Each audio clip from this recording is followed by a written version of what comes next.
Welcome to a spectacular new video of mine. As you can notice, this is actually not recorded with a camera because my mobile is broken and I have sent it in for repairing. So yeah, you're gonna have to do with this still image of me, which I have drawn with my wonderful artistic skills. So I don't really know what to call this video. You can say it's a self-podcast of some sort because it kind of plays out like a podcast, but I'm only talking to myself. Have fun with that.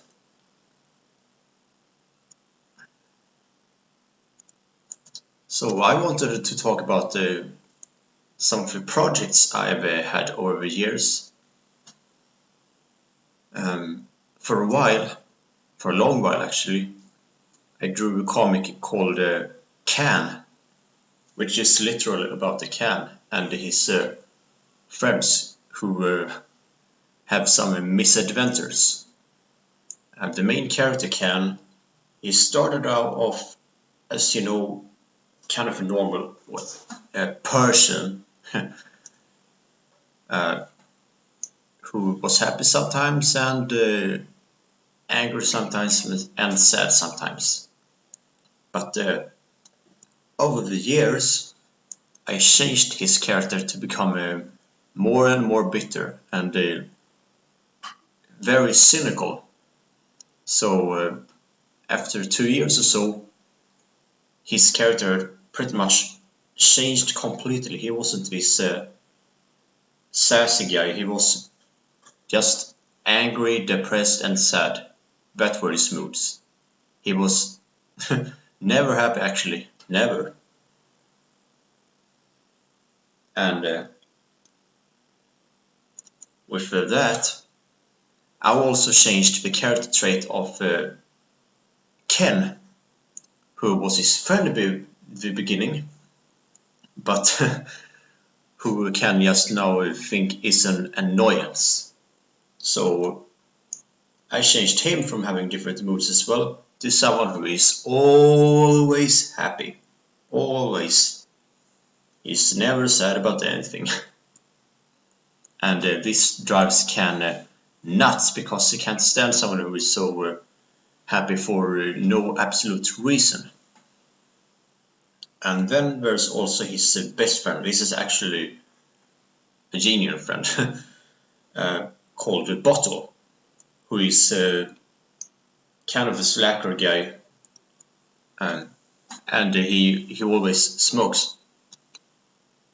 And there were lots of characters as well. I had lots of fun with this comic, and I thought I would pretty much draw it forever, but sadly I stopped drawing Can after a while.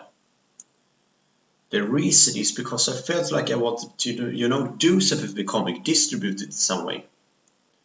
And while I did sell a few magazines at school,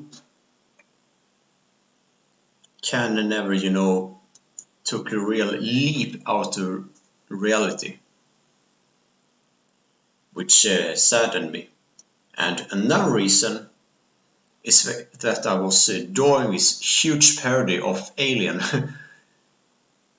that I was very passionate about. I had detailed backgrounds and a mural of colors, as well as a different kind of art style to how I usually draw the comic. But then I suddenly ran out of colors. So after at least 10 pages of detailed comic frames, I suddenly couldn't continue.